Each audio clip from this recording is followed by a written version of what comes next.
Hello అండి, అందరికీ నమస్కారం. వెల్కమ్ టు ఐ డ్రీమ్స్ తెర వెనుక కథలు. ఇవాల్టి మన తెర వెనుక కథలు కార్యక్రమంలో నేను మీకు ఒక అద్భుతమైన వ్యక్తిని పరిచయం చేయబోతున్నా. ఈయన గురించి ఈ జనరేషన్లో తెలియకపోవచ్చు, కానీ మన తాతలు తండ్రులను ఎవరిని అడిగినా చెప్తారు ఈయన పేరు. అగ్రనాయకుల అందరితోనూ స్క్రీన్ షేర్ చేసుకొని 200కు పైగా సినిమాలు నటించి తనకంటూ సినీ ఇండస్ట్రీలో ఒక పేరును సంపాదించుకున్న వ్యక్తి. అంతేకాదండి, అభ్యుదయ భావాలతో ముందుకు నడుస్తూ ఎంతో మందికి ఇన్స్పైర్నిస్తూ అద్భుతమైన భావజాలనతో ముందడుగు వేశారు. 100 సంవత్సరాలకు దగ్గరగా ఉన్న ఈయన ఇప్పటికీ కూడా అంతే చలాకీగా, అంతే ఆరోగ్యంతో, చక్కనైన మాటతో మనందరినీ ఆకట్టుకుంటున్నారు. ఆయన మరెవరో కాదండి, మన కాకరల గారు. మరి ఆలస్యం చేయకుండా ఆయన ఎలా ఉన్నారు, ఆయన ఈరోజు మనకు ఎలాంటి విషయాలు తెలియజేయబోతున్నారు, ఇవన్నీ కూడా ఆయన మాటల్లోనే వెళ్ళి తెలుసుకుందాం రండి. మహోన్నత నటుడు కాకరాల. ఆశయాలు ఉండడం వేరు, వాటిని అనుసరించడం వేరు. తను నమ్ముకున్న సిద్ధాంతం కోసం జీవితాన్ని త్యాగం చేసిన వారు చాలా మంది ఉంటారు. అలాంటి వారిలో నటుడు కాకరాల ఒకరు. కాకరాల అసలు పేరు కాకరాల వీర వెంకట సత్యనారాయణ. తూర్పుగోదావరి జిల్లా ఖండవిలిలో డిసెంబర్ 18, 1937న కాకరాల వీరభద్రం, కనక మహాలక్ష్మి దంపతులకు జన్మించారు. వారి నాన్న పౌరోహిత్యం చేసేవారు. చదువుకునే రోజుల్లోనే కమ్యూనిస్టు పార్టీ వైపు ఆకర్షితుడైన కాకరాల ఉద్యమంలో చురుగ్గా పాల్గొనేవారు. 9వ తరగతిలో తెలుగు మాస్టారు చొరవతో సంస్కృత నాటకం భోజసభలో నటుడిగా అరంగేట్రం చేసి తరువాత విద్యార్థిగా ఉంటూనే ఒథెల్లో, జయంత జయపాల వంటి నాటకాలలో నటించారు. ఆయన ప్రయాణం స్టేజీ నటుడిగా, పాత్రికేయుడిగా, డబ్బింగ్ ఆర్టిస్టుగా సాగింది. సుమారు 250 సినిమాలలో నటించిన కాకరాల 2000 వరకు సీరియల్స్ లో రకరకాల పాత్రలు వేశారు. సినిమా పరిశ్రమలో సుదీర్ఘకాలం ఉన్నా కూడా ఆయన ఏమీ సంపాదించుకొని నిడారంభ జీవి. తాను నమ్ముకున్న సిద్ధాంతాలను నిక్కచ్చిగా పాటించేవారు. ఆయన 2 కుమార్తెలు ఆయన నమ్ముకున్న సిద్ధాంతాలను అనుసరిస్తూ అజ్ఞాత ఉద్యమంలోకి వెళ్లిపోయారు. మీ కుమార్తెలు మిమ్మల్ని చూసుకోకుండా అజ్ఞాతంలోకి వెళ్లిపోయారుగా, దాని పట్ల మీరు ఎలా ఫీల్ అవుతున్నారు అని అడిగితే ఆయన కళ్లలో మెరుపు, గర్వం కనిపిస్తుంది. సంతృప్తిగా ఉంది అని ఆయన సమాధానమిస్తారు. ప్రస్తుతం ఆయన వయస్సు 88 సంవత్సరాలు. శారీరకంగా ఆయన మెత్తబడ్డా కూడా ఆయన స్వరం మాత్రం ఖన్ ఖన్మని వినిపిస్తుంది. 2 ఏళ్ల క్రితం ఆయన భార్య సూర్యకాంతం ఆయనను వదిలి వెళ్లిపోయినా కూడా ఆయన నా సతీమణి ఇంకా బ్రతికే ఉంది అంటారు. కొంతకాలం చంద్ర రాజేశ్వరరావు ఫౌండేషన్ లో ఉన్న ఆయన ఈ మధ్యనే శామీర్పేట్లోని ఆయన సోదరి ఇంట్లో ఉంటున్నారు. 48 సంవత్సరాల సినీ జీవితం అనుభవించిన ఆయన వయోభారంతో ఉన్న ఇంటర్వ్యూ ఇవ్వడానికి వెనుకాడలేదు. ఒక రకంగా చెప్పాల్సి వస్తే పాత తరం నటీనటుల్లో మిగిలి ఉన్న చివరి నటుడు ఆయన. మీరు ఒక ఉన్నతమైన కుటుంబంలో పుట్టి ఈ ఉద్యమం వైపు ఎందుకు అడుగులు వేయాల్సి వచ్చింది అంటే ఏం చెప్తారు గురుగారు? నా పిల్లలు పరిగెట్టారు కనుక వాళ్ళ వెనకాల నేను పరిగెట్టాను. పిల్లలు ఎప్పుడు వెళ్ళారు గురువుగారు? ఎప్పుడు, ఏ టైంలో ఆ నిర్ణయం తీసుకున్నారు? వాళ్ళు పెరిగి పెద్ద అయిన తర్వాత. మగపిల్లలైతే ఓకే చెయ్యొచ్చు, కానీ ఆడపిల్లలంటే ఎక్కడో దగ్గర భయం ఉంటుంది కదా, మీకు అలాంటి భయం ఏమీ లేదా? వాళ్ళు ఒక ఉత్సాహంతో ఒక ఉద్యమంలో పనిచేస్తాము అని పెడుతున్నప్పుడు వీలైతే మనం ప్రోత్సహించాలి. ఒక 20 సంవత్సరాల గ్యాప్ వస్తుందా గురుగారు చూసి? 20 సంవత్సరాలు ఏం అసలు చాలా ఇంకా ఎక్కువ ఉంటుందా? సో మీరు అప్పటికి ఇప్పటికీ చూసిన అనుభవాల దృష్ట్యా, నేర్చుకునే విజ్ఞానం ద్వారా మాకు ఒక పాయింట్ చెప్పాలంటే ఏం చెప్తారు సార్? మనము, మన కుటుంబము, మన ఫ్యామిలీ అని కాకుండా. ముత్యాల ముగ్గులోని మీ మొదటి సినిమా మీకు ఇష్టమైన సినిమా అని చెప్పారు. అంటే బాపు గారితో ఉన్న మీకు అనుబంధం ఏంటి? నాకు బాపు గారితో చాలా సన్నిహితమైనటువంటి, ఒక బాపు గారే కాదు, బాపు రమణ వాళ్ళ సినిమాలు అన్ని సినిమాల్లోనూ చేశారు. రావు గోపాలరావు గారితో ఉన్న అనుబంధం? సినిమాలే కాదు, నాటకాలు వేసాను నేను, గోపాలరావు, ఇప్పుడు కె వెంకటేశ్వరరావు గారు. ఈ రంగంలో ఇన్ని సంవత్సరాలు ఉండి ఇన్ని సినిమాలు చేసి మీకంటూ ఒక పేజ్ ని మీరు క్రియేట్ చేసుకొని ఎందుకు సంపాదించుకోలేకపోయారు? అంటే దలుచుకోలేదు. నేను సంపాదన కాదు వ్యతిరేకం.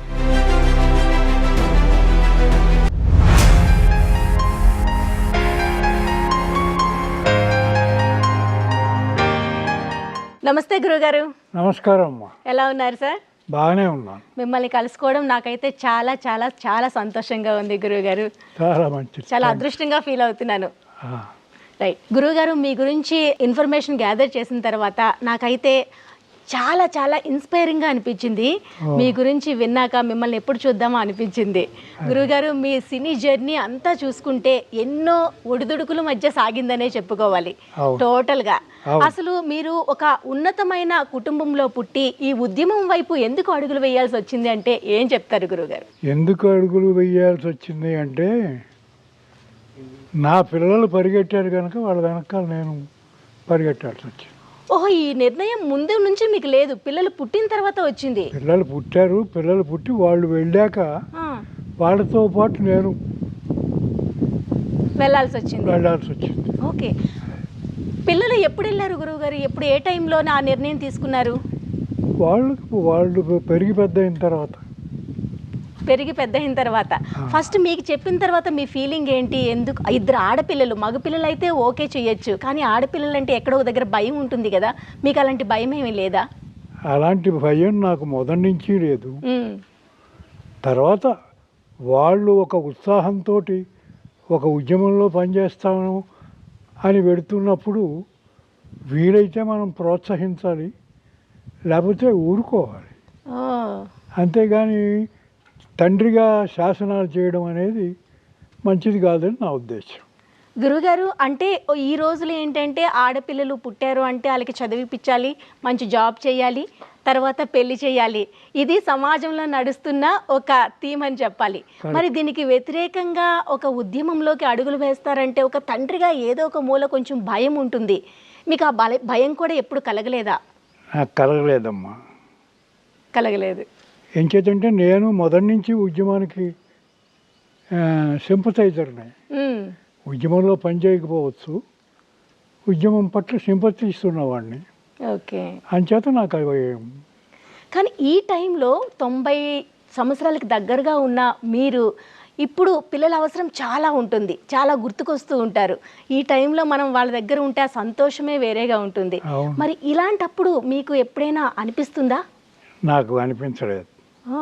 ఎంచేతంటే వాళ్ళే ఇనిషియేటివ్ తీసుకుని వెళ్ళినప్పుడు ఇంకా వాళ్ళు చేసే పనుల్లో వాళ్ళు సక్సెస్ అవుతుంటే సంతోషించడం, వాళ్ళకి ఏమైనా ఇబ్బందులు కలుగుతుంటే బాధపడడం జరుగుతూ ఉంటుంది, అంతే.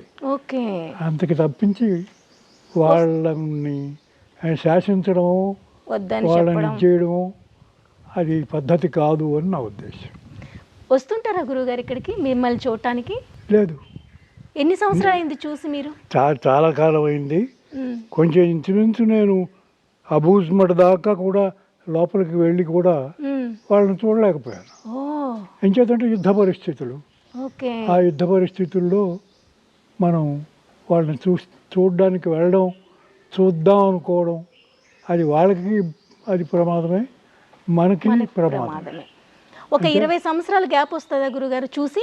20 సంవత్సరాలు ఏం అసలు చాలా ఇంకా ఎక్కువ ఉంటుందా? అంటే ఈ టైంలో మీ పిల్లలు మీ దగ్గరకు వచ్చినా మీరు గుర్తుపట్టడం కొంచెం కష్టమేమో? గుర్తుపట్టగలను. అదే గుర్తుపడతారా? గ్రేట్ గురుగారు. ఎంచేతంటే వాళ్ళ లిటరేచర్ నా దగ్గర ఉంది, వాళ్ళు రాసినటువంటి కవిత్వం నా దగ్గర ఉంది. ఇవన్నీ వాళ్ళతోటి టచ్లో ఉన్నాను, అంతేగాని దూరంగా ఉన్నానని టచ్లో లేకపోవడం అనేది లేదు. ఫోన్లో మాట్లాడుతూ ఉంటారు? ఫోన్లో కాదు, అలాంటివి ఉండవు. అంటే వాళ్ళు రాసిన పుస్తకాలు ఒక కాపీ నా దగ్గర ఉంటుంది, ఇప్పటికీ నా పక్కన ఉంటాయి ఇప్పటికీ కూడా. ఓకే, అది. మీరు చిన్నప్పటి నుంచి కూడా పుస్తకాలు చదవడంలో ఎక్కువ ఆసక్తి చూపించేవారు. అవునండి. మరి ఇది దీన్నే వృత్తిగా తీసుకొని ఒక స్టాండర్డ్గా ఒక మంచి జాబ్లో స్థిరపడి ఉండుంటే నా లైఫ్ ఇలా ఉండేది కాదేమో అనిపించిందా ఎప్పుడైనా? ఎప్పుడు అనిపించలేదు. అంటే ఎప్పుడు మీరు తీసుకున్న నిర్ణయాలు పర్ఫెక్ట్ అని మీరు డిసైడ్ అయిపోయిన తర్వాతే తీసుకుంటారు నిర్ణయం, లేక మీరు తీసుకునే నిర్ణయం పర్ఫెక్ట్గా ఉంటుంది కాబట్టి నేను తీసుకుంటాను అనుకుంటారా? అదేం లేదు, అది వాళ్ళు తీసుకున్న నిర్ణయం పర్ఫెక్ట్ కనుక వాళ్ళని నేను సమర్థిస్తున్నాను కనుక వాళ్ళ పురోభివృద్ధిని కోరుతూ నేను వాళ్ళ వెనకాల ట్రావెల్ చేయడమే మంచిదని ఇప్పుడు దాకా ట్రావెల్ చేస్తున్నాను. మీలాంటి వాళ్ళు నేను అరుదుగా ఉంటారు, అసలు సమాజంలో ఉండరనే చెప్పాలి. చాలా కష్టమైన పరిస్థితి. ఇలా ఒక పిల్లల ఆశయాల్ని గుర్తించి గౌరవించి ముందుకు నడిపించడం అనేది చాలా కష్టంతో కూడుకున్న పని. అయినా మీరు ఆ పని చేశారు ఒక తండ్రిగా. నేనే కాదు, నన్నే కాదు, తల్లి తండ్రి, నా భార్య కూడా తల్లి తండ్రి. అవును, ఇప్పటికి కూడా ఉంది ఆవిడ. అవును, ఆవిడ స్టబన్గా ఉండి చేసింది. లేకపోతే నా పిల్లలు కావాలంటే ఆవిడ ఇబ్బంది పడితే నేను ఇది జరిపించే పరిస్థితి లేదు. అవును, అంటే అదే స్పిరిట్, పిల్లలు ఏ స్పిరిట్లో ఉన్నారో ఆ స్పిరిట్లో వాళ్ళ అమ్మ ఉంది, నేను ఉన్నారు. ఓకే. మేడం కూడాను మీలాగే పుస్తకాలు చదవడం పట్ల ఆసక్తి బాగా చూపించేవారు. చూపించేవారు. సో ఆ భావన ఇద్దరిలో ఉండడం వల్ల ఇది సాధ్యమైందని చెప్పాలి. ఓకే గురుగారు, మీ గురించి, మీ సినీ యానాన్ని గురించి మాట్లాడుకుంటే అనితర సాధ్యమనే చెప్పాలి. ఎన్నో పాత్ర పోషణ చేశారు. ఇప్పటి వరకు పెద్ద పెద్ద స్టార్స్ అందరితోనే స్క్రీన్ షేర్ చేసుకున్నారు, ఎన్నో గౌరవాలు అందుకున్నారు. సో ఈ జర్నీ అంతా చూసుకుంటే నాటక రంగం నుంచి సినీ ఇండస్ట్రీలోకి ప్రయాణం ఫస్ట్ అడుగు ఎక్కడ పడింది? ఫస్ట్లో అడుగు నాటక రంగం నుంచి సినిమా రంగానికి, అది ఫస్ట్ ఏమిటి లాస్ట్ ఏమిటి, ఒక పరిషత్తుకి వెళ్ళాం. ఆ పరిషత్తులో ప్రైజులన్నీ మేము వెళ్ళిన నాటకానికే వచ్చాయి. ఓకే. అది చూసి బిఎన్ రెడ్డి గారు మాకు అవకాశాలు ఇచ్చారు. అవకాశాలు ఇచ్చిన వెంటనే సినిమా స్టార్ట్ అయిపోయి ఆయనతోటి ట్రావెల్ చేసాం. ఆ రోజులు గుర్తొస్తూ ఉంటే ఈ రోజులతో పోల్చుకుంటే అవి చాలా మంచి రోజులు అనిపించాయా, లేక ఇప్పటి రోజులు చాలా మంచి రోజులు అనిపిస్తున్నాయా? ఏది ఎప్పుడూ రోజులు మంచివే, ఇప్పటివి అప్పటివి అనేం కాదు. ఆ రోజుల్ని మనం ఏ దృష్టితో చూస్తున్నాం అనే దాని మీద ఆధారపడి ఉంటుంది. అప్పుడులో టెక్నాలజీ తక్కువ ఉండేది, అవకాశాలు తక్కువ ఉండేవి అంటారు. ఈ రోజుల్లో ప్రతి ఒక్కరిని అవకాశం వెతుక్కుంటూ రావచ్చు టాలెంట్ ఉంటే. ఆ రోజుల్లో చాలా కష్టం ఉంటుంది. అది పీరియడ్కి సంబంధించి ఆరంభ దశలో ఒకలా ఉంటుంది, అన్ని ఫెసిలిటీస్ వచ్చిన తర్వాత ఒకలా ఉంటుంది. అంచేత ఇప్పుడున్నటువంటి క్వాలిటీ అప్పుడు లేకపోవచ్చు. అవును, నా ఉద్దేశంలో ఒక విధంగా క్వాలిటీ కూడా అప్పుడే ఉంది, క్వాలిటీ ఒక విధంగా తగ్గిపోతుంది ఇప్పుడున్న పరిస్థితుల్లో. సరే, అది వారు వేరే టాపిక్ అవుతుంది. అంచేత నా ఉద్దేశంలో సినిమాకి సంబంధించి నన్ను బిఎన్ రెడ్డి గారు ఆకర్షించి వదిలిపెట్టలేదు. నన్ను అసిస్టెంట్ డైరెక్టర్గాను, నటుడుగాను ఎన్ని విధాలు ఉపయోగించుకోవాలో అన్ని విధాలు ఉపయోగించుకుని ఆయనతో కూడా నన్ను తీసుకెళ్ళారు. అన్నీ నేర్చుకున్నారు. అసిస్టెంట్ డైరెక్టర్గా మేము ఈ విషయం ఆ విషయం అని కాకుండా, అంచేత ఆ విధంగా నాకు టెక్నీషియన్ గాను అనుభవం ఉంది, ఎక్స్పీరియన్స్ ఉంది. అవును, నటుడుగాను ఎక్స్పీరియన్స్. ఏది సంతృప్తినిచ్చిందంటే ఏం చెప్తారు? రెండు సంతృప్తినిచ్చేవి, రెండు సైమల్టేనియస్గానే జరిగాయి కూడా. అదొకసారి ఇదొకసారి అని కాదు. అవును. సో ఇన్ని రంగాల్లో ఇంత అనుభవం ఉండి ఈ సుదీర్ఘ ప్రయాణంలో మీకంటూ మీరు ఏం సాధించారు అంటే ఏం చెప్తారు గురుగారు?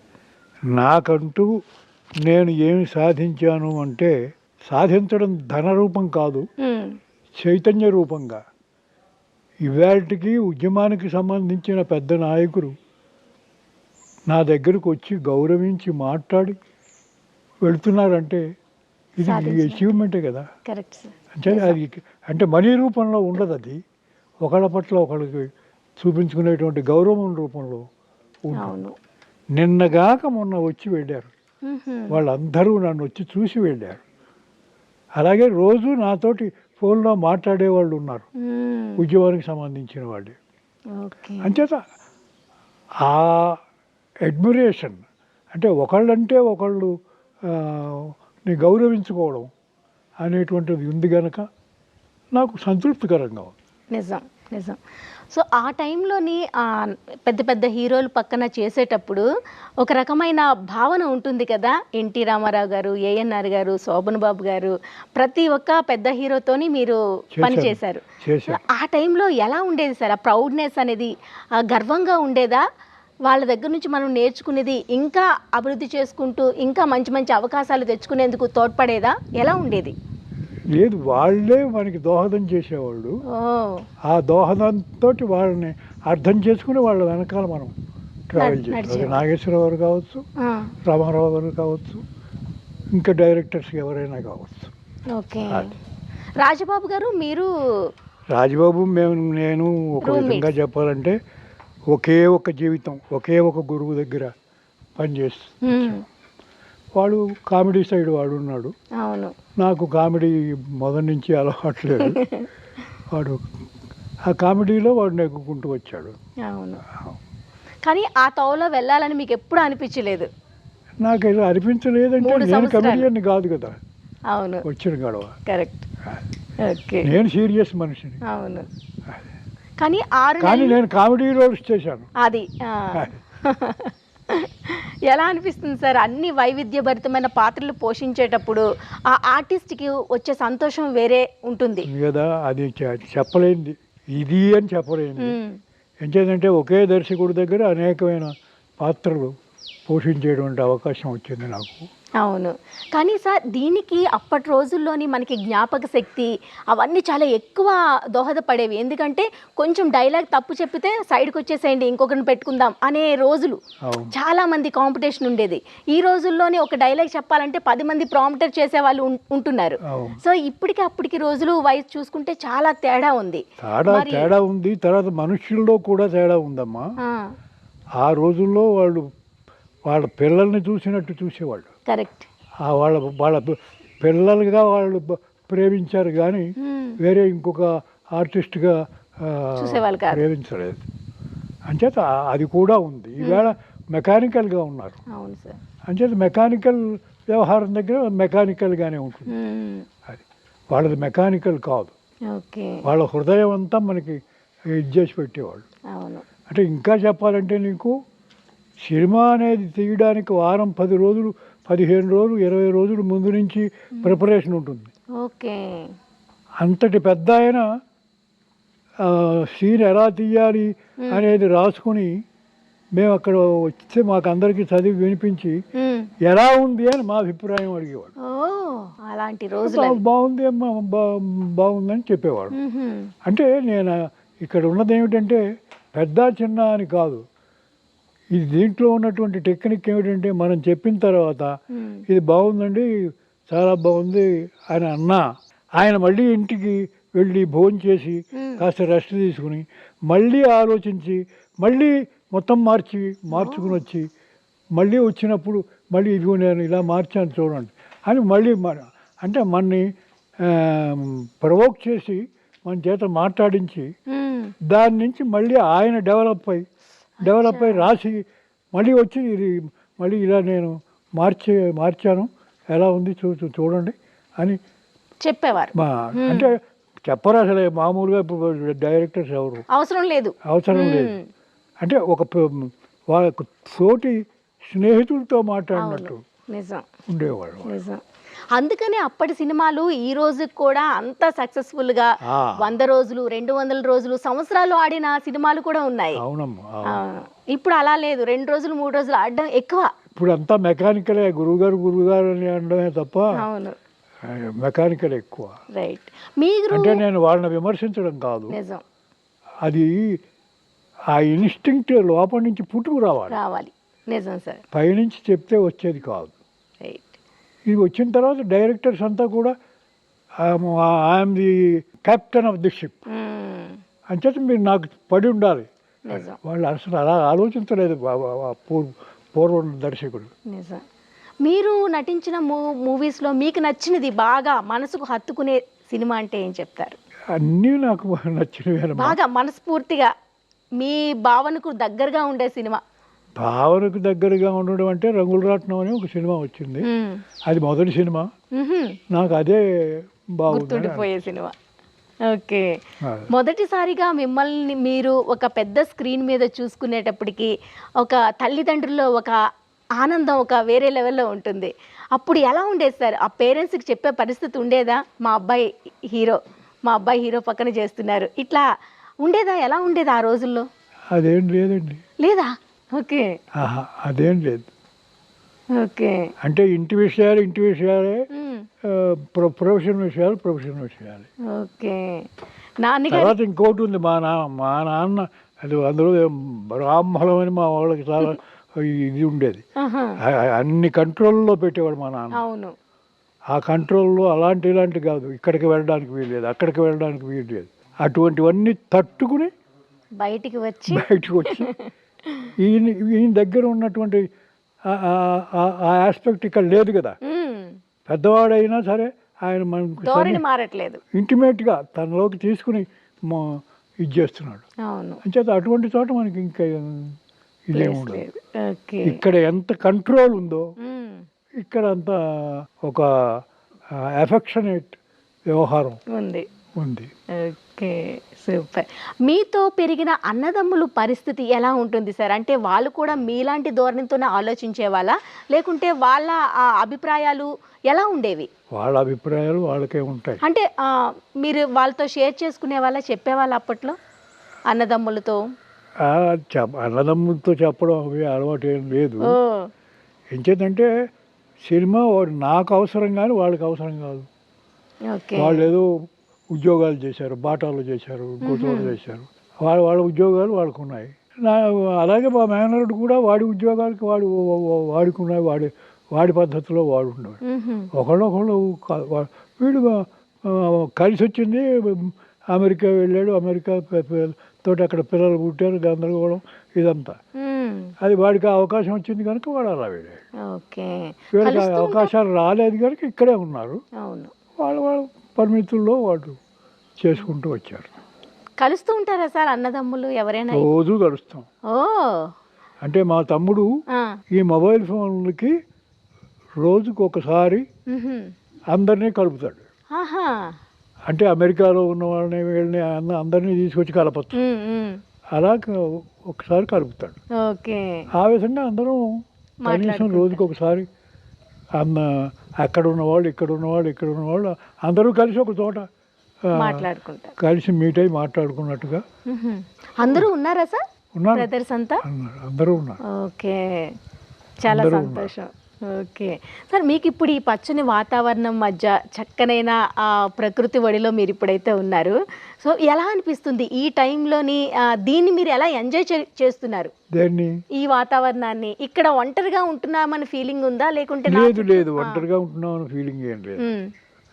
తర్వాత ఇక్కడ పెద్ద అట్మాస్ఫియర్. అవును. ఇదంతా మావాడి ఆర్గనైజేషన్కి సంబంధించిందే. అంచేత ఇక్కడే కాదు, నేను మా వాడు ఒక్కొక్కప్పుడు బెంగళూరు వాడి దగ్గరికి తీసుకెళ్ళి అక్కడ బెంగళూరులో అక్కడ కూర్చొని తోచదు కదా, అక్కడ కిటికీలోంచి మొత్తం అట్మాస్ఫియర్ అంతా చూస్తూ కూర్చుని కాలక్షేపం చేయడం, అక్కడ అలా గడిచిపోయింది. అలా ఒక్కొక్క చోట ఒక్కొక్క విధంగా. కానీ ఎప్పుడు ఒంటరిని అనే ఫీలింగ్ అయితే రాదు. అది రాలేదు. Great sir, great. రాలేదు. ఈ తరం వాళ్ళకి ఈ ఒంటరితనం అనేది చాలా కష్టమైన పరిస్థితి, తట్టుకోలేని బాధ ఇలా ఉంది. సో మీరు అప్పటికి ఇప్పటికీ చూసిన అనుభవాల దృష్ట్యా నేర్చుకునే విజ్ఞానం ద్వారా మాకు ఒక పాయింట్ చెప్పాలంటే ఏం చెప్తారు సార్? ఏం చెప్పడం అంటే, మనము మన కుటుంబము మన ఫ్యామిలీ అని కాకుండా ఈవేళ జరుగుతున్నటువంటి పరిణామాల్లో ఏ ఉద్యమం మనుషుల్ని పట్టించుకుని వాళ్ళని పైకి తీసుకురావడానికి, వాళ్ళ జీవితాలని పైకి తీసుకురావడానికి ప్రయత్నిస్తుందో దాని వెనకాల వెళ్ళడం మంచిది. ఓకే, బాగా చెప్పారు. ఆరోగ్యంగా ఉండడానికి ఏం చేస్తూ ఉంటారు గురువుగారు మీరు? ఇప్పుడు ఎలాంటి నియమాలు పాటిస్తూ ఉంటారు? ఏమీ లేదు, రోజు ఆరోగ్యం అనేది తిండికి సంబంధించిన వ్యవహారమే తప్ప ఇంకంతకన్నా నేను ఆలోచించేది ఏమీ లేదు. ఇప్పటికి నాకు వచ్చిన అనారోగ్యం కూడా ఏం లేదు. అదే స్పష్టంగా మాట్లాడగలుగుతున్నారు, స్పష్టంగా వినిపిస్తుంది, చిన్నగా అడుగులు వేస్తున్నారు. ఇవన్నీ కాక ఇప్పుడు నాకు చివరి దశ, అంటే మొత్తం మనిషి పీరియడ్ 100 years, నాకు 100 years పూర్తి అయిపోయాయి. మీరు పూర్తయిపోయావు? అదే కదా చెప్తుంటా. అవునా? నేను ఇప్పుడు అడిగితే 90 సంవత్సరాలు అన్నారు. అదే 90 అంటే దగ్గరికి వచ్చేసినట్టే. ఇంకా 10 ఉంది గురువు గారు. 90 అంటే దగ్గరికి వచ్చేసినట్టే కదా. 10 ఉంది అంటే 90 సంవత్సరాలు వచ్చినా నాకు జీవితానికి లొంగి అయ్యో అనేటువంటి బాధలు లేవు నాకు. కరెక్ట్. ఎంచేత లేవు అంటే ఈ ఎన్విరాన్మెంటు, మా తమ్ముళ్ళు అందరూ కలిసి ఒకరికొకరు సహకరించుకోవడం, ఒకళ్ళ గురించి ఒకళ్ళు ఆలోచించుకోవడం, ఈ ప్రాసెస్ ఒకటి కంటిన్యూ అవుతూ వస్తుంది కనుక ఓకే, నాకు ఆ ఇబ్బంది, ఆ ఫీలింగ్. ఆరోగ్యంగా ఉండగలుగుతున్నారు. గ్రేట్. అన్ని రకాల ఫుడ్ తీసుకుంటారా లేకపోతే లిమిటెడ్ గానే ఇంత తీసుకోవాలి అన్నట్టు ఎలా ఉంటుంది? మాంసాహారం తప్ప అన్నీ తింటానమ్మా. ఓకే. నాకు మాంసాహారం మీద అంటే మాంసాహారం తినలేదని కాదు, రేరుగా అవును. ఎవరైనా ఇష్టపడి వచ్చిన గొడవ ఏంటంటే ఇప్పుడు చేప ఉందనుకో, అది సరిగ్గా తిరగకపోతే ముళ్ళు లోపలికి వెళ్తే మనిషి పని అయిపోతుంది. అంచేత అవి నాకు అలా వాటిని తీసి ఒలిచి పెడితే మాంసాహారం కూడా తినడం నాకు ఇష్టమే. ఓకే. అది గురువుగారు, పుస్తకాలు నుంచి నేర్చుకున్న నాలెడ్జ్ కంటే అనుభవంతో నేర్చుకున్న పాఠాలకు చాలా విలువ ఉంటుంది. మీ దగ్గర నుంచి మేమైతే ఎంతో నేర్చుకోవాలి. అది ఎంత నేర్చుకున్నా ఇంకా తక్కువే. ఈ ఎపిసోడ్లో మ్యాక్సిమం మాకు వీలైనంత ఇన్ఫర్మేషన్ని తెలుసుకోవడానికి ప్రయత్నిస్తున్నాము. తప్పకుండా మీరు అడిగిన దానికల్లా నేను సమాధానం చెప్తాను. మరి అదే చెప్తున్నాను, మీ అనుభవం ద్వారా మాకు ఈ జనరేషన్కి ఇవ్వాల్సిన ఏదైనా ఒక సూచన అంటే ఏమిస్తారు? నేను సూచన అంటే నేనేమి అలా చెప్పడం కష్టం కూడా. ఎలా ఉండాలంటారు? 3 జనరేషన్లు చూశారు మీరు. అవును. ఈ జనరేషన్లో ఇలా ఉంటే మంచిది, ఇలా ఉంటే నడుస్తుంది, ఇలా ఉండకూడదు, అదేది శాసించి చెప్పకూడదమ్మా. ఎవరికి వాడు తెలుసుకోవాలి. గురుగారు మీరు గమనించారు కదా, అప్పటికి మీరు 1935లో పుట్టినప్పుడు ఆ టైంలోనే కదా గురుగారు? 1937లో ఉండే తీరు ఇప్పుడుకి చాలా చాలా చాలా చాలా మార్పులు వచ్చేసాయి. ఆడవాళ్ళు బయటకు వచ్చే పరిస్థితి లేదు అప్పట్లో. అమ్మగారిని మీరు గమనించినట్లయితే ఇట్లా అంతా ఇంట్లోనే ఉండాలి, బయటికి కనిపించకూడదు, ముసుగు వేసుకునే వెళ్ళాలి. శాసనాలు అన్నీ ఉండేవి, చాలా కట్టుబాట్లు ఉండేవి. అది తర్వాత మీ వైఫ్ దగ్గరికి వచ్చేసరికి కొంచెం మారింది. కొంచెం మీతో పాటు సమానత్వం అంతా రాకపోయినా ఎంతో కొంత పుస్తకాలు చదవడం వరకైనా వచ్చింది అది. తర్వాత మీ పిల్లల వరకు వచ్చేసరికి అది పూర్తిగా మారిపోయిందని చెప్పాలి. సో ఈ చేంజెస్ని మీరు చూసారు కాబట్టి ఈ జనరేషన్కి ఎలా ఉంటే మంచిదంటారు? ఎలా ఉంటే అంటే ఇప్పుడు ఇలాగని ఖచ్చితంగా చెప్పడం కష్టం అమ్మా. జరుగుతున్న పరిణామాలని బట్టి, దేశ పరిస్థితులను బట్టి ఏది ప్రోగ్రెసివ్ కాదు అని నిర్ణయించుకుని ప్రోగ్రెసివ్ని వెనకాల మనం వెళ్ళాలి, ప్రోగ్రెసివ్ కాని దాన్ని వ్యతిరేకించాలి. ఓకే. అంటే సమానత్వం ఓకే అంటారా? మహిళకు గౌరవాన్ని ఇవ్వడం ఓకే, ఎక్కువ అయిపోతుంది అని చాలామంది ఒక భావన ఉంది చాలా మందిలో. అది పొరపాటు. ప్రజలకి ఎక్కువైపోవడం ఏమి ఉండదు. వాళ్ళంతటా వాళ్ళకి ప్రవోక్ అయి పుట్టాలి కానీ ఇలా ఉండాలి అని ఎవరు శాసించకూడదు, శాసించలేము. ఓకే. గురుగారు మీ దినచర్య ఎలా ఉంటుంది? మార్నింగ్ లేచిన దగ్గర నుంచి నైట్ పడుకునే వరకు ఇప్పటికీ పుస్తకాలు చదువుతూ ఉంటారా? నేను ఇప్పటికీ చదువుతాను. అవునా? ఓకే. నా తల కింద బోర్డు. అవును, రూమ్ మొత్తం చూసాము, అన్ని పుస్తకాలతో నిండిపోయింది. ఇప్పటికీ ఉన్నాయి. ఎలాంటి పుస్తకాలు చదువుతూ ఉంటారు ఇప్పుడు? ఎలాంటి ఉద్యమానికి సంబంధించి? దానికి సంబంధించిందే. ఇప్పుడు నేను మీరు వచ్చే ముందే 2 రోజులు 3 రోజుల ముందు వాళ్ళంతా వచ్చి నన్ను చూసి వెళ్ళారు. వాళ్ళు ఆ పుస్తకాలు ఇచ్చారు. ఇప్పుడు కొత్తగా వచ్చిన పుస్తకాలు నేను అడిగాను వాళ్ళని, ఈ పుస్తకాలు అన్నీ నాకు కావాలి, నాకు మీరు చేయాలండి అంటే గుర్తుపెట్టుకుని వాళ్ళు ఆ పుస్తకాలు తీసుకొచ్చి ఇచ్చారు. అవన్నీ ఒక చోట పెట్టుకున్నాను నేను. స్పష్టంగా చూడగలుగుతారు, హ్యాపీగా చదవగలుగుతారు. ఎంత టైం వరకైనా, ఎంత టైం చదువుతూ ఉంటారు గురుగారు రోజులో? అది నేను అలా చెప్పలేను. నాకు ఎంతసేపు ఆనందంగా చదువుకోవాలని అనిపిస్తే అంతసేపు చదువుకుంటా. స్ట్రెయిన్ అవుతున్నాను అంటే ఆపేస్తాను, ఆపేసి కళ్ళు మూసి పడుకుంటారు. ఓకే.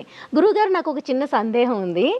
ఈ టైంలోని నలుగురితో మాట్లాడుకుంటే వచ్చే ఆనందం వేరు అంటారు. నలుగురు కలిసి మాట్లాడాలి రోజంతా. మనతో పాటు ఒక వ్యక్తి 10 మంది వ్యక్తులు ఉంటే కనుక వాళ్ళతో మన మనసులో ఉండే బాధ కానీ సంతోషాన్ని కానీ పంచుకుంటే ఇంకా హ్యాపీగా ఉండగలుగుతాం అంటారు. ఇది నిజమేనా? లేక కరెక్టే. నిజమే. మరి పుస్తకాలతోనే మీరు ఎక్కువగా గడుపుతుంటారు. మనుషులు లేరు కనుక అదే అంటున్నాను. ఆ భావన మాత్రం ఎప్పుడు కలగలేదు. ఆ భావన ఎప్పుడు కలగలేదు. మనుషులు ఉంటే మనుషులే. ఓకే. ఏదంటే అది లైవ్ లైవ్ కాంటాక్ట్. అది అవును, పుస్తకాలది లైవ్ కాంటాక్ట్ కాదు, కరెక్ట్. మెంటల్. అది ఓకే. మీకు ఎప్పుడైనా పుస్తకం రాయాలి రాయాలి అనిపించిందా ఎప్పుడైనా? దేని ప్రస్తుతం గురించేనా? అంటే నాకు వచ్చిన గొడవ ఏంటంటే రాయడం అనేది నాకు చాలా కష్టతరమైనటువంటి విషయం. ఎంతో ఆలోచిస్తేనే కానీ రాయలేను. చదవడం అంటే అనర్గళంగా చదివేస్తారు. చదివేస్తాను. ఓకే. ఇక రాయక తప్పని పరిస్థితి వస్తూ ఉంటుంది. అప్పుడు మాత్రం ఉదాహరణకి మొన్న వచ్చినప్పుడు వాళ్ళు మాట్లాడుతుంటేనే వాళ్ళు చెప్పే విషయాలు నేను నోట్ చేసుకుని మీరు చెప్పిన విషయాల్లో ఇప్పుడు ఇంతవరకు నేను నోట్ చేసుకున్నాను, ఇక మిగిలినవి మీరు ఇచ్చే పుస్తకాలు చదివిన తర్వాత అది ఇది కలిపి నా ఫీలింగ్ ఏమిటి, నా ఉద్దేశం ఏమిటి అనేది మీకు నోట్ చేసుకుని చెప్తాను అని చెప్పాను. గురువుగారు, ఇంత నాలెడ్జ్ని మైండ్లో పెట్టుకొని ఇన్ని సంవత్సరాలు వచ్చిన మతిమరుపు అనేది లేకుండా దాన్ని గుర్తు పెట్టుకోగలుగుతున్నారంటే దానికి కారణం ఏంటి? కారణం ఏమీ లేదు, కాంటాక్ట్ ఖచ్చితంగా పుస్తకాలతోటి మనుషులతోటి కాంటాక్ట్ ఉండబట్టే. ఓకే. లేకపోతే వదిలేస్తే మనకి అది దాని ఇష్టం వచ్చినట్టు పరిగెడుతుంది. అది అందులో బ్రెయిన్ అనేది దాని మనోవేగం. అవును. ఆ మనోవేగంతో ఎక్కడికో ఊరికే అర్థం లేని ఆలోచనలతోటి వెళ్ళిపోతుంది. ఆ అర్థం లేని ఆలోచనలకి తావి ఇవ్వకపోవడమే మంచి మనుషులు చేయగలిగిన పని. సూపర్ సార్, చాలా బాగా చెప్పారు. బయట ప్రపంచం దీనికి భిన్నంగా ఉంది. అది అందుకనే చాలా మతిమరుపు 60 నుంచే స్టార్ట్ అవుతుంది. చాలా చాలా చాలా సమస్యలు కూడా బయట పీడిస్తున్నాయి. మనిషి మోకాల నొప్పులు, పొట్ట నొప్పులు, తింటే అరగకపోవడం, జీర్ణం అవ్వకపోవడం, అన్ని చాలా సమస్యలతో సఫర్ అవుతున్నారు. దాని అన్నిటికీ ఒకటే సొల్యూషన్ అంటే మీరు చెప్తారు, బ్రెయిన్ ని ఎప్పుడు కూడాను ఆలోచన పరంగా యాక్టివ్గా ఉంచాలి. ఓకే. ముత్యాల ముగ్గులోని మీ మొదటి సినిమా మీకు ఇష్టమైన సినిమా అని చెప్పారు. దాంట్లో బాపు గారి పాత్ర మీకు ఎంత బాగా అనిపించింది? అంటే బాపు గారితో ఉన్న మీకు అనుబంధం ఏంటి? నాకు బాపు గారితో చాలా సన్నిహితమైనటువంటి, ఒక బాపు గారే కాదు, బాపు రమణ ఇద్దరు కూడా చాలా సన్నిహితం. వాళ్ళ సినిమాలు అన్ని సినిమాల్లోనూ చేశారు. ఎన్ని ఉంటాయి గురువుగారు? ఎన్ని చేస్తుంటారు? అన్నీ వాళ్ళవే. నేను పనిచేసినవన్నీ వాళ్ళ సినిమాలే. ఓకే. కానీ మీరు ఎవరితోని అంత అంటే సినిమా అవకాశం కావాలని అడిగేవాళ్ళు కాకపోయినా మీకు ఆ రోజుల్లో బిజీగానే ఉండేవాళ్ళు. అదే వాళ్ళంతటా వాళ్ళే ఇచ్చారు. ముఖ్యంగా అదే బాపు గారి సినిమాలే ఎక్కువ. అంచేత ఆయన అంతటా ఆయనే పిలిచి వచ్చి సరదాగా పాత్రలో ప్రవేశించండి అంటే మనం మంగళాడి పాత్ర అయితే మంగళాడి పాత్ర ఇంకోటి చేస్తాం. అలాగా ఎన్నో సినిమాలు వాళ్ళవే ఎక్కువ ఉన్నాయి. అసలు డైలాగులు గుర్తున్నాయా గురువుగారు మీకు? ఏదైనా ఒక డైలాగ్ గుర్తులేవు అప్పట్లో? ఓకే, కష్టం. ఓకే. రావు గోపాలరావు గారితో ఉన్న అనుబంధం? ఇదే రావు గోపాలరావు గారితో ఉన్న అనుబంధమే ఈ అనుబంధం అంతా. ఆయన నటుడుగా, అవును, నేను నటుడే, ఆయన నటుడే. ఆయన సీనియర్ నటుడు, నేను ఫాలోయర్. ఓకే. ఓకే. తర్వాత మేము నాటకాలు, సినిమాలే కాదు నాటకాలు వేసాను నేను, గోపాలరావు, ఇప్పుడు కె వెంకటేశ్వరరావు గారు, వీళ్ళందరితోటి నేను నాటకాలు కూడా వేశాను. ఓకే. నాటకానికి సినిమాకి గల తేడా అంటే ఏం చెప్తారు గురుగారు? ఏముంటుంది తేడా? ఏముంటుందంటే నాటకం డెలిబరేట్గా ఉంటుంది, సినిమా పరోక్షంగా ఉంటుంది. ఓకే. నాటకం అనుభవం అనేది మనకి నిలబడిపోతుంది. అదే సినిమాకి వచ్చేటప్పటికి మనకి నాటకం నిలబడిపోయినట్టుగా. అవునా?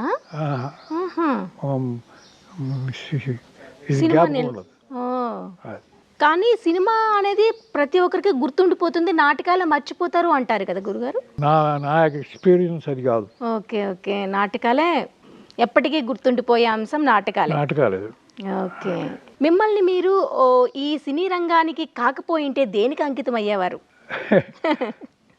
దేనికే అయ్యేవాడినో చెప్పలేను కానీ ఉమ్. ఈ సినిమా రంగానికి రాకపోతే నేను పురోహితుడిని అయ్యేవాడిని. అవునా? ఎంచేతంటే ఆ కుటుంబంలో పుట్టాను కనుక. అవును. ఓకే. మీరు దేవుణ్ణి బాగా నమ్ముతారా గురువుగారు? నేను పురోహితుడిని అయ్యాను కనుక దేవుడిని నమ్మట్లేదు. దేవుడు ఉన్నాడు అనేది నాకు నమ్మకం నమ్మకం లేదు. లేదు అస్సలు. ఇప్పటి వరకు మిమ్మల్ని నడిపించింది అంటే అది మీ స్వయం కృషి అంటారా? ఎక్కడ కూడా దైవ లీల, దైవ ఆజ్ఞ అన్నట్టు మీరు అనుకోవట్లేదా? నేను అనుకోవట్లేదు. ఓకే.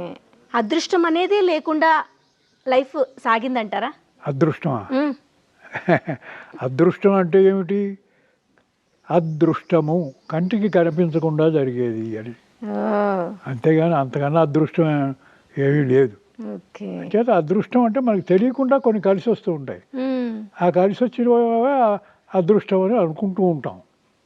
అంతేగాని అదృష్టం అనేది వేరే ఏమీ లేదు. లేదు. మీ లైఫ్లో జరిగిన సంఘటనల్లో మీకు దేవుడిపై నమ్మకం లేదు కాబట్టి మీకు ఏదైనా కలిసి వచ్చిన అంశం అంటే ఏం చెప్తారు?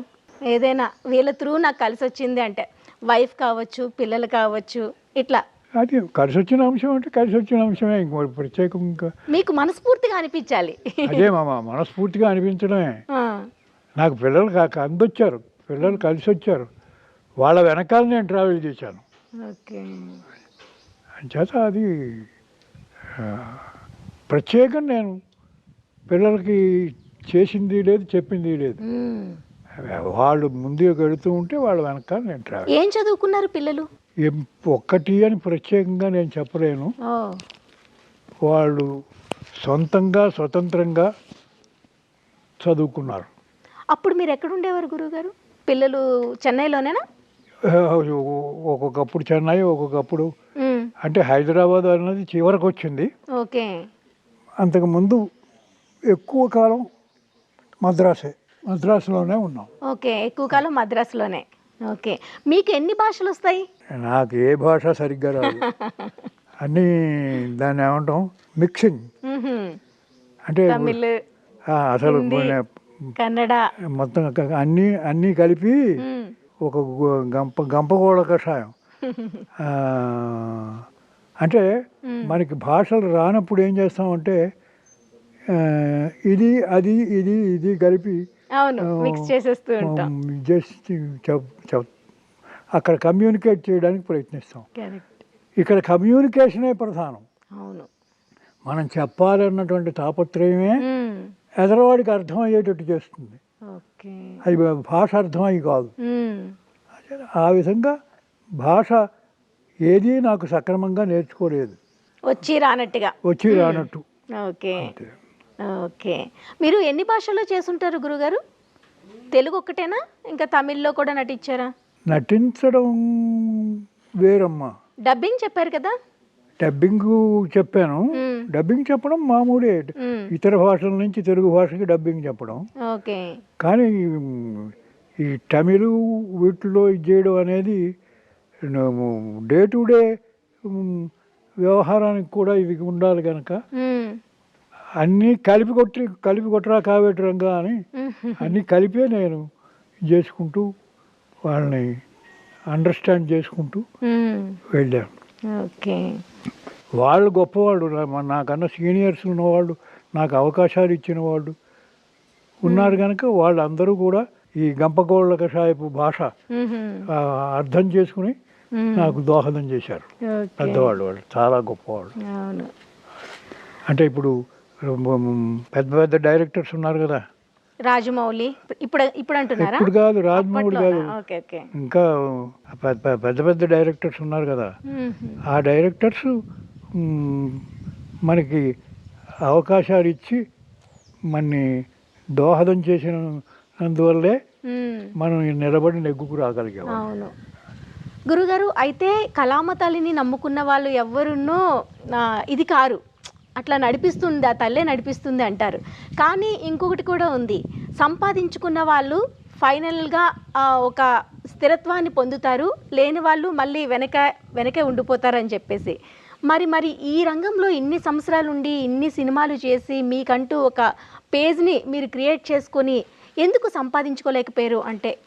సంపాదించుకోదలుచుకోలేదు. ఓ నేను సంపాదన వ్యతిరేకం. ఓకే. ఇప్పుడు నా ఏదొచ్చినా ఒకే ఒక అకౌంట్, అది నా భార్య పేరు మీద ఉంది. ఇప్పటికీ అంతే. ఓకే. నాకు అకౌంట్ లేదు, ఆవిడ పేరు మీదే ఉంది. సూపర్. ఎలా ఉండేవారు మేడం మీతో? ప్రతి ఒక్కటి షేర్ చేసుకునే ఉండేవాళ్ళ? ప్రతి ఒక్క విషయం షేర్ కూడా చేసుకోవడం కాదు, నాకన్నా ఆవిడ చదువుకున్నది, ఓకే, నాకన్నా ఎక్కువ చదువుకున్నది. వాళ్ళ నాన్న చాలా గొప్ప వైద్యుడు, అంచేత వాళ్ళ నాన్న దగ్గర నుంచి ఆవిడ చదువుకున్నది ఎక్కువ.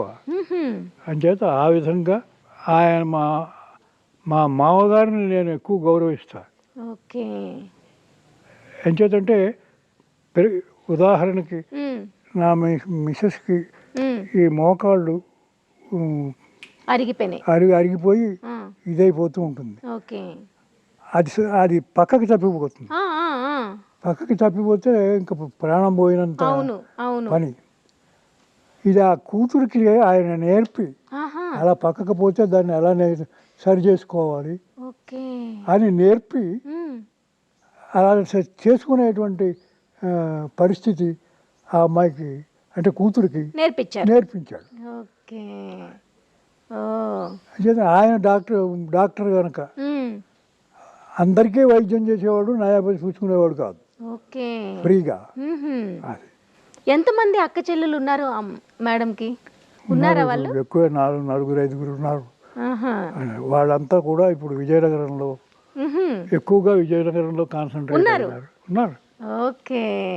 విజయనగరంలో కాన్సన్ట్రేట్ అయి ఉన్నారు. మేము అప్పుడప్పుడు అటువైపు వెళ్ళినప్పుడు వాళ్ళని కూడా వెళ్ళినప్పుడు వాళ్ళని కూడా చూస్తాం. Okay, super.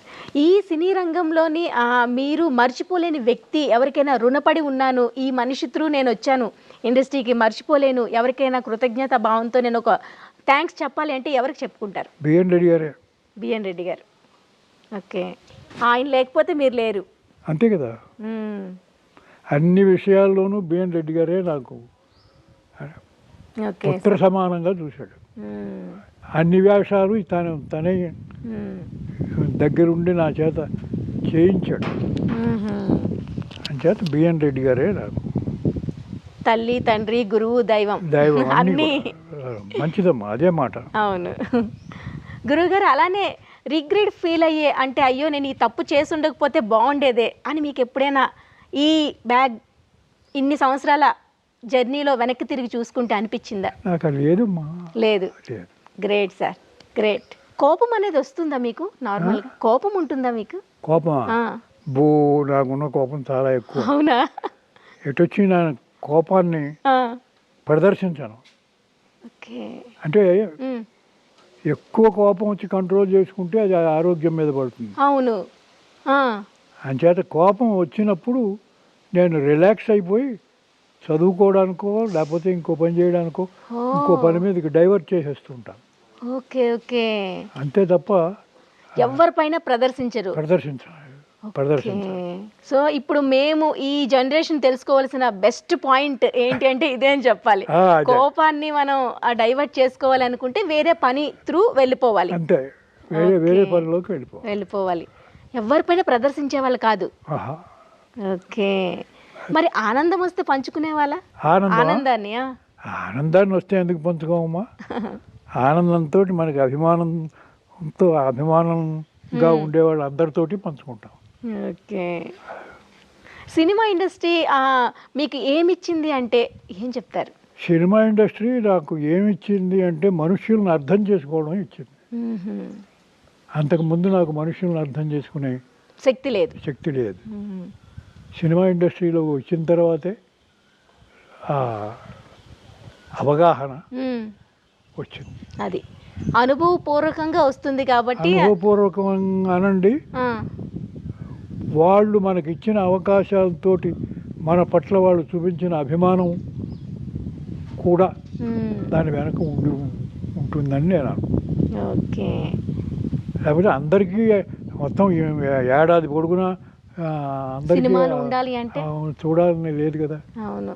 ఆయన నేను ఏడాది తీస్తాను సినిమా, వీడు ఆ ఏడాది పొడుగునా ఎలా ఉంటాడు, ఎలా బతుకుతాడు అని ఆలోచించి ఆయన చూసేవాడు. అంచేతే ఎక్కువ క్యారెక్టర్స్ ఇచ్చి ఆ డబ్బులు ఏదో రూపంలో మనకి వచ్చేలా చేసేవాడు. అంచేత అంటే వాళ్ళ కన్నతల్లి మనసు. అవును. బిఎన్ రెడ్డి గారిది కన్నతల్లి మనసు. అంటే మీకు ఒకలా చెబితే మీకు అర్థమవుతుంది. ఆయన సినిమాలో ఎస్వి రంగారావు రౌడీ వేషం వేశాడు. దాంట్లో ఒక ఆడపిల్ల బురదలో ఆడుకుంటుంది. ఆ బురదలో ఆడుకోవాల్సి వచ్చేటప్పటికి దానికి ఎలర్జీ వచ్చింది. ఆ బురదలో నేను దిగి ఆడుకోరండి. ఏం చేయాలో తోచలేదు.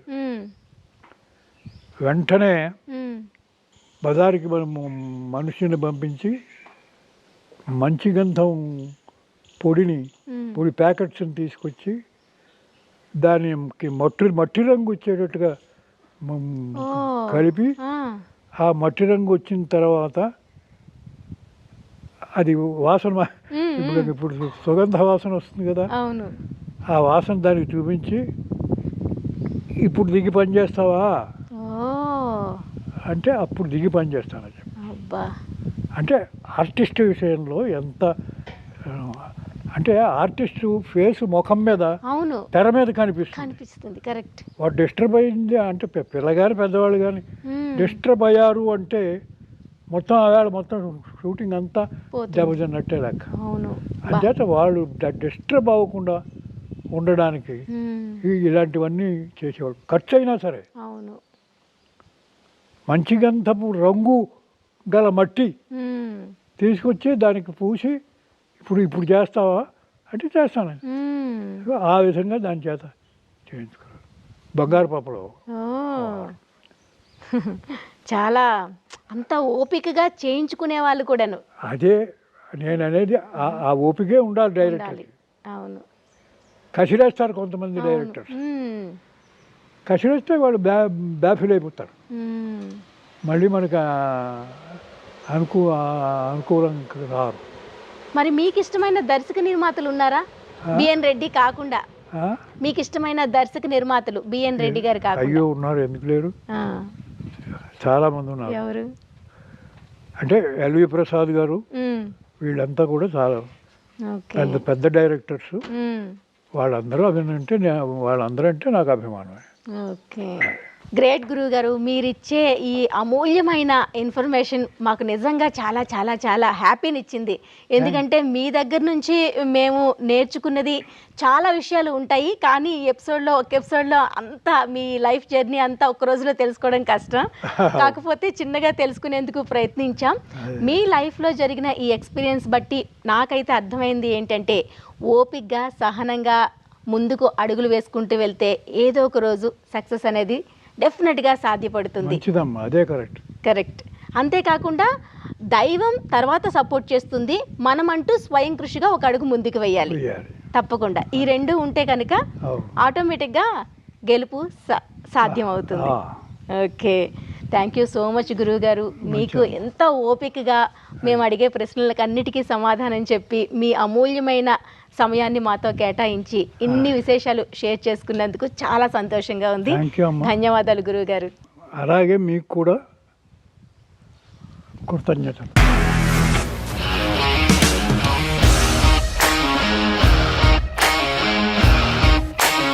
ఇండస్ట్రీలో కమిట్మెంట్ ఇష్యూస్ వస్తే నీకు కూడా వచ్చినట్టు? మార్నింగ్ తీసుకెళ్ళాలంటే కొట్టి పడేస్తాడు.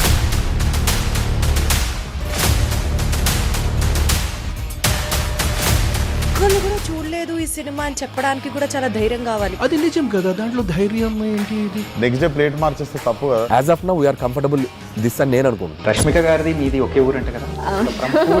నీకు కోపం వచ్చిందంటే బాగా తిట్టేత్తరా? తిట్టేద్దామండి. నిజంగా గేమ్ ని ఎలా చేంజ్ చేయగలిగారు? ఏపీఎస్ఎఫ్సి వాళ్ళకి 6 నెలల్లో నేను 6 లక్షలు కట్టా. బిజినెస్ చేయాలనుకుంటే it is as difficult as riding a tiger.